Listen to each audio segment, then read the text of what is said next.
Hi, I'm Eleonora. I never thought I'd be sitting in a lawyer's office at 25, watching my mother's face turn from smug confidence to absolute horror. But maybe I should back up and explain how we got here. Eleanor, honey, could you grab me those invoices? My mother's voice echoed from her office. My father's old office, technically. I stepped into the doorway. It's Eleonora, Mom, not Eleanor. She waved her hand dismissively without looking up. Same difference. The invoices, please. They're filed by date, not supplier name. I leaned against the doorframe. Dad's system? Mom finally looked up, her perfectly manicured nails drumming against the mahogany desk. Well, your father isn't here anymore, is he? 3 months gone and this place is falling apart. My stomach tightened. We're actually up 11% from last quarter. Thanks to Marcus stepping in, she said, referring to my cousin who'd mysteriously appeared after Dad's funeral. Men understand business, Eleanor. I'm just glad your father had the sense to name me executor. Did he actually say that to you? I asked. My mother's eyes narrowed. He didn't have to. We were married 30 years. I was about to respond when my phone rang. It's Rita from accounting. Take it in your office. Some of us have real work to do. Mom returned to her computer, dismissing me. In my tiny office, really more of a converted supply closet, I answered. Hey Rita, what's up? Ellie, something weird is happening with the payroll authorizations, Rita said, her voice hushed. Your mom's pushing through a bonus for Marcus. A big one. How big? 50,000, and backdated like he's been here for years. I nearly dropped my phone. That's impossible. He's only been consulting for 12 weeks. Yeah, well, tell that to your mom. Oh, and she's requested all the financial statements from the last 5 years. Said Mr. Winters needs them. Who's Mr. Winters?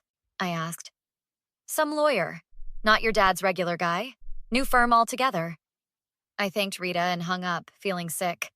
Dad had built Harrington custom furniture from nothing, and now Mom was... What, cashing out? Giving away money to my cousin who'd barely known Dad? My desk phone rang. Eleonora speaking? Eleonora Harrington? An unfamiliar male voice asked. Yes, that's me. This is Gerald Tate from Tate and Associates.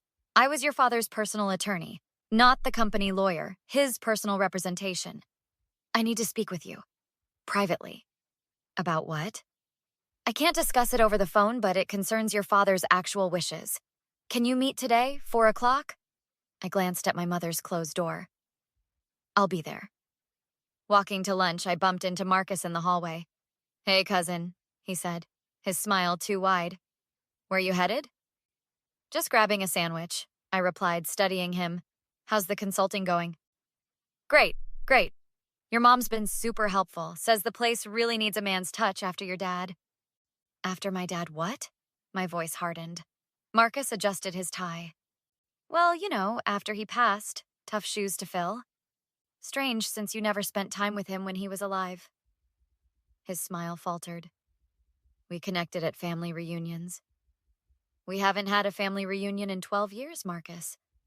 He checked his watch. Gotta run. Meeting with your mom and Mr. Winters at 2. Big things happening, Ellie. Big things.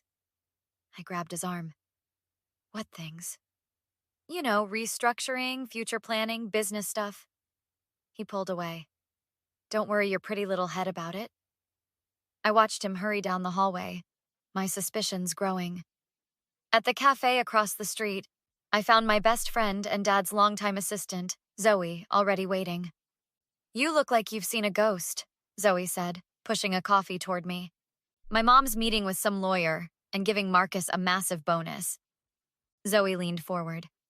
Listen, I wasn't going to tell you this yet, but your mom asked me to pull all the property deeds yesterday. For the warehouse, the showroom, everything. Why? She didn't say, but I made copies first. Zoe slid a folder across the table. Your dad told me once, if anything happens to me, make sure Nora gets the paperwork. I think this is what he meant. Did my dad ever mention someone named Gerald Tate to you? I asked. Zoe's eyes widened. Tate contacted you? Oh, thank God. You know him? Your dad's personal lawyer for years. Your mom has no idea. Zoe checked her phone. I've got to get back, but Ellie, be careful. Your mom fired 3 people this morning, said they were too loyal to the old regime. As we parted ways, I felt the weight of the folder in my bag. Something was very wrong at Harrington Custom Furniture, and I needed to find out what. At exactly 4 o'clock, I sat in Gerald Tate's modest office downtown. The older man studied me across his desk, his bow tie slightly crooked. You look just like him, Gerald said finally. Same determined expression. Mr. Tate, why am I here? He folded his hands. Your father came to see me 6 months ago. He'd been diagnosed, but hadn't told anyone yet. Diagnosed? My heart dropped. With what? Stage 4 pancreatic cancer. He knew he didn't have long, but he wanted everything in order first. Tears stung my eyes. He told us it was a heart attack. He didn't want pity, or for your mother to anticipate certain changes. Gerald pulled out a file. Your father made me promise to wait 30 days after his passing before contacting you. He wanted to see what your mother would do. What do you mean? Has she brought in any relatives? Made personnel changes? Consulted new attorneys? I stared at him. All of the above. My cousin Marcus appeared out of nowhere. She's fired Dad's long-term employees, and she's meeting with someone named Winters. Gerald nodded grimly. Bradford Winters, corporate restructuring specialist. Helps companies prepare for quick sales. He handed me several documents.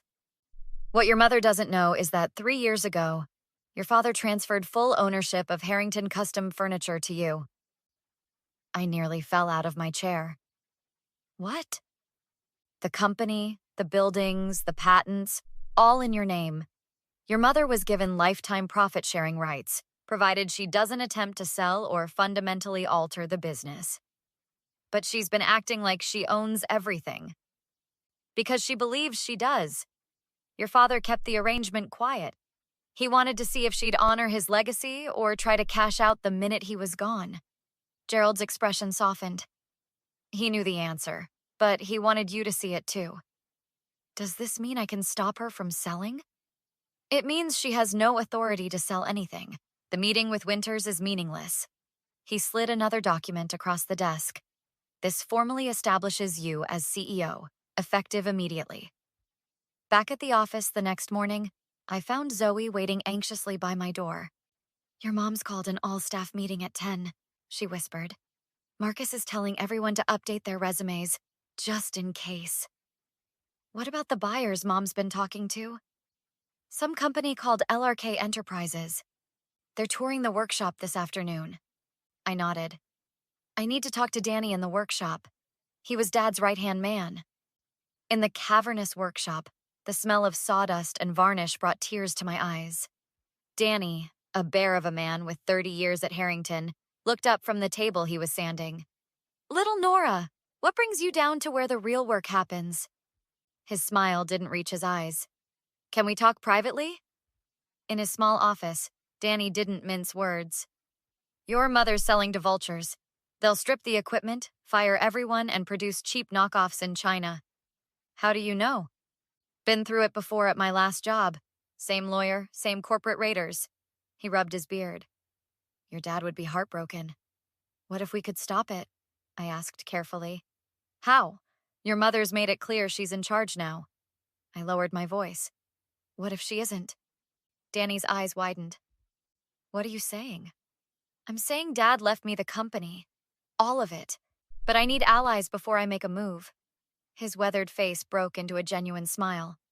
Count me in, and I know 20 craftsmen who'd follow you anywhere. And Rita in accounting? Loyal to the bone. She's been documenting everything your mother's been doing. Back upstairs, I found Marcus outside my office. Hey, Ellie, where have you been? Your mom's looking everywhere for you. I was talking to Danny about production schedules. Marcus laughed. Production? That's cute, but unnecessary. Why's that? I asked, keeping my face neutral. Between us, he lowered his voice. After the sale, there won't be any more production here. LRK's moving everything offshore. But your mom's negotiated a sweet consulting package for me. I put in a good word for you, too. Maybe they'll keep you on in some customer service role. That's thoughtful of you, I managed. Hey, family takes care of family. Well, some family. He winked and walked away. I slipped into my office and called Gerald Tate. It's time, I said. They're meeting with buyers today. I'll be there at 2, he replied. Bring anyone loyal to you to the conference room. As I hung up, my mother appeared in my doorway. There you are. I need you to clear out your office by Friday. The new owners want to use this space for inventory. I stood up slowly. Mom, we need to talk. Not now, Eleanor. I'm finally fixing the mess your father left behind. His name for me was Eleonora, I said quietly, and he didn't leave a mess. She sighed dramatically. You always were his favorite. Too bad he didn't teach you anything useful about business. Actually, I met her eyes. He taught me everything. At 2 o'clock sharp, I walked into the conference room with Gerald Tate, Danny, Rita, and Zoe behind me. My mother, Marcus, and 3 men in expensive suits looked up in surprise. Eleanor, we're in a private meeting, my mother said sharply. It's Eleonora, and this meeting concerns me directly. Bradford Winters, a thin man with calculating eyes, stood up. Miss Harrington, we're discussing sensitive business matters with the owner. That's why I'm here. I nodded to Gerald, who placed his briefcase on the table. I'm Gerald Tate, Alexander Harrington's personal attorney, he announced, extracting a document.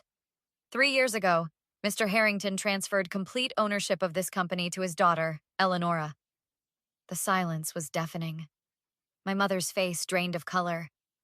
That's impossible, she finally whispered. Gerald slid copies across the table, complete with state filings, notarized signatures, and transfer tax payments. Marcus grabbed a copy. Uncle Alex would never. He would. And he did, I cut in. He knew exactly what would happen when he was gone. My mother snatched the document from Marcus. Your father would never cut me out like this. He didn't cut you out. You have profit-sharing rights for life, Mom. As long as the company continues operating as he built it. Bradford Winters examined the paperwork, his expression shifting from dismissive to concerned. These appear legitimate, he muttered. This is absurd, my mother hissed.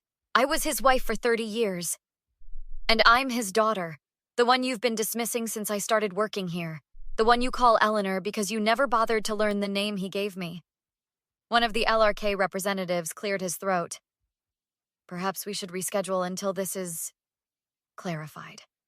There's nothing to clarify, I said firmly. Harrington Custom Furniture is not for sale. Not today, not ever. My mother stood, hands shaking. You can't run this company. You're just a girl playing at business. Gerald smiled. According to these reports, since Eleonora joined 3 years ago, revenues have increased 42%. The department she oversees has doubled its client base. Marcus attempted damage control. Look, there's clearly been a misunderstanding. I'm sure we can work something out. The same way you worked out that backdated $50,000 bonus? Rita asked pointedly. You authorized that payment illegally, I told my mother, along with the $15,000 emergency withdrawal last week. I earned that money, she snapped. By doing what exactly? Dad built this company from nothing. I've worked here since I was 16. Where were you while he worked 18-hour days? Winters began packing his briefcase. Mrs. Harrington, I suggest we continue this discussion privately. Fix this, my mother demanded. There's nothing to fix, Gerald replied calmly. The ownership transfer is ironclad. I locked eyes with my mother. You can either accept your profit-sharing arrangement, or we can discuss your attempts to sell property you don't own, which is fraud. You would do that to your own mother? What have you done to your husband's legacy? Finding no allies, she grabbed her purse. This isn't over. Actually, it is. I nodded to Danny, who opened the door for 2 security guards. These gentlemen will escort you and Marcus to clear out your personal belongings. Company devices stay here. Marcus laughed nervously. Come on, Ellie. We're family. Family doesn't steal from family, I replied coldly. You have 30 minutes. 1 week later, I sat in my father's office, my office now, reviewing the changes we'd implemented. Rita had uncovered several questionable financial moves my mother had made, all now reversed. Danny had rallied the workshop with news that their jobs were secure. A knock at the door interrupted my thoughts. My mother stood there, rigid and formal. "May I come in?" she asked stiffly. I gestured to the chair across from me. "Of course." She sat with her purse clutched tightly. "I've consulted another attorney. He confirms the ownership transfer is legally binding." "I know. What I don't understand is why your father didn't tell me." "Because he knew exactly what you'd do." She looked away. "I was protecting my interests. By selling his life's work?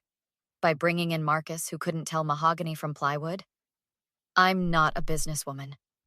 "You never tried to be," I said, "even when Dad begged you to learn the company." I pushed a document across to her. "This outlines your profit-sharing rights. 20% of net profits for life, just as Dad arranged." She eyed it suspiciously. "And if I don't sign? Then we discuss the $65,000 you misappropriated in court."